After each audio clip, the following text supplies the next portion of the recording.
Okay, welcome back to my channel. For those of you that are new here, make sure you subscribe and turn on your notifications for my channel.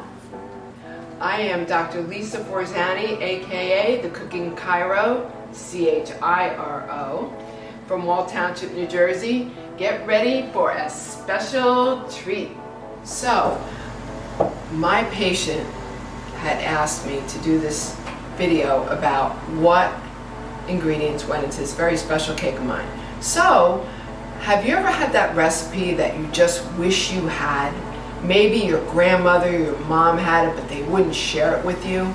Or maybe a friend who made an awesome dish or cake or cookies and they just wouldn't share that recipe with you. Well, the recipe I'm going to share with you today is one of those recipes that you'll be so glad to have, because it is a no-brainer, amazing, delicious, outstanding cake called the 1, 2, 3, 4 cake. So this recipe is from my grandmother, Grandma Forzani, who was from Quebec, Canada, of Irish descent. She was a great baker. She was also a great cook as well. And she wasn't really great about sharing certain recipes. In fact, unfortunately, we'll never have the recipe for a plum pudding, unfortunately, from my dad. But I never really cared for it too much, so I'm not that upset about that recipe. However, we are going to be making this 1, 2, 3, 4 cake. It is delicious. It is a lovely pound cake. It has such a nice flavor to it, and these are the ingredients that go into the 1, 2, 3, 4 cake. So, we have 1 cup of butter, which is 2 sticks of butter, as you know, and I use a non-salted butter because every butter is different and you never know how much salt someone's going to put in the butter or not. So we always want to make sure that it's at room temperature, because it emulsifies much better in your cake when you leave it at room temperature, the butter. And then we are going to put in 2 cups of sugar. So we just use a regular white cane sugar. 3 cups of flour. I particularly just use a regular white flour. You can sift it if you like, but honestly, it comes out great even if you don't sift it. And then 4 eggs. And what you do is you're going to put your eggs in a bowl so that way if you get any shells in your eggs, you don't have to worry about it. And we're going to plop those in one at a time. And then all the other ingredients are just going to pull it all together. We have baking powder, we have salt, and we also have vanilla, which gives it a really lovely flavor. But if you like lemon zest, you could put a little lemon zest in it. If you like orange zest or almond flavor, you could also put that in there. And that is what goes into your cake. First thing we're going to do is put our 2 cups of sugar and our 2 sticks of butter into the bowl.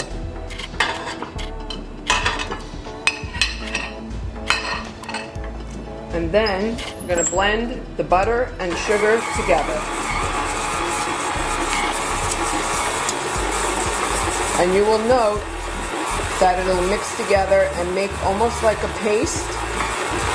When it's almost to the point where it's almost a paste and it's starting to blend together nicely, you're going to start adding in your eggs one at a time.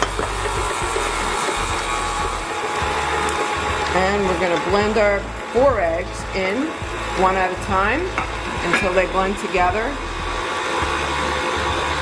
I like to make sure that everything is nice and blended together and it's almost very homogeneous, and you can't really overmix this part of the batter. In a separate bowl, we are going to mix together our flour, 3 teaspoons of baking powder, and 1 teaspoon of salt. Always keep in mind too that baking powder does actually have an expiration date and it won't work as well after that expiration date. Anyway, we're going to mix this all together till we have one homogeneous mixture. You can also use a sifter if you prefer. And then we're going to alternate in just a minute with milk and our mixture. Now we're going to add 2 teaspoons of vanilla to our sugar and egg batter. Mix that up a little bit. And now here's the trick. We're going to alternate with our flour mixture that we talked about and our milk. And we don't want to over mix the batter at this point, because if you do, it gets a little tough. So I like to add like maybe about a third, and then a little bit of milk, and then let's crank her back up and mix away. It's looking good, looking good. And if you can get away with it, you could just not even shut off your mixer. Put a little bit more in. And the rest of my milk. And the rest of my batter. Remember, you can always mix it a little bit by hand. Oh, that batter is looking fine. What I also recommend is take a spatula and push it down so that you make sure you get all your sugar, butter mixture mixed together, because sometimes it sticks to the bottom and it doesn't taste right then. You're just going to push the batter to the bottom so that if any of the butter or sugar mixture stuck, or you have any on your actual utensil, it'll all mix in together. You're going to crank it up one more time, give it a couple mixes, and then just stop it. Next, you're going to take your batter and you're just going to distribute it around the whole edge of a bundt pan, which I sprayed like crazy so that it won't stick to the sides. Just get every last drop of that beautiful mixture. We have our oven preheating at 325, and you are going to cook this baby for a whole hour. And it's going to come out golden brown and beautiful. And this is what it looks like when it's in your bundt pan, right before it's ready to cook up golden brown. 325 oven. And in the oven it goes. Remember, when you bake, put it in the center of the oven and push it pretty much to the back of the oven as well. Now that it's in the oven, you're going to cook it on 325 Fahrenheit for an entire hour. And you're going to check on it with a toothpick. When there is no residue on that toothpick, you know that puppy's ready to go. Golden brown, just remember that.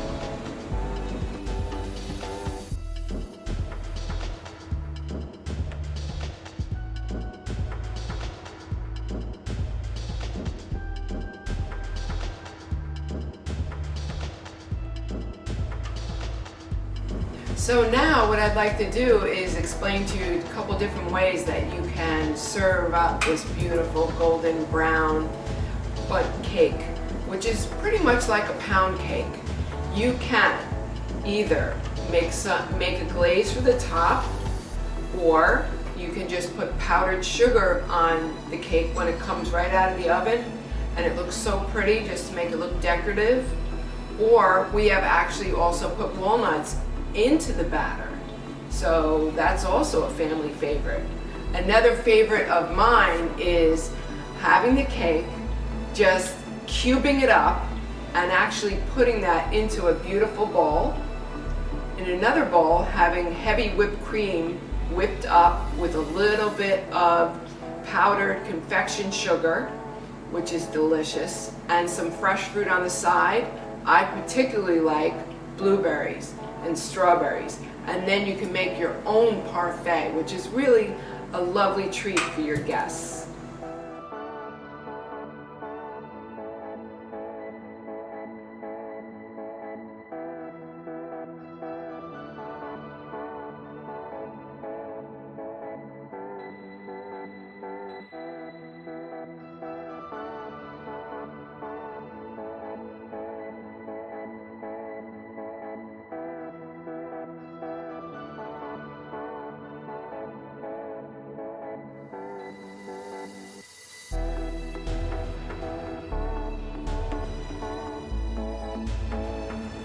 Thank you guys so much for watching my video. I hope you enjoyed it. I know I enjoyed it. I love sharing my recipes with you guys.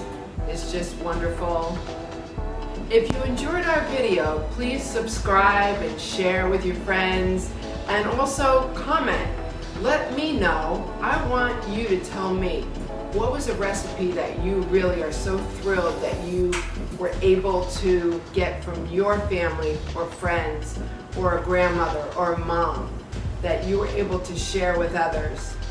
Make sure you tune in to the Cooking Chiro next Sunday, and just remember this: live well, love well, and eat well. Love you guys. Thank you so much. Bon appetit.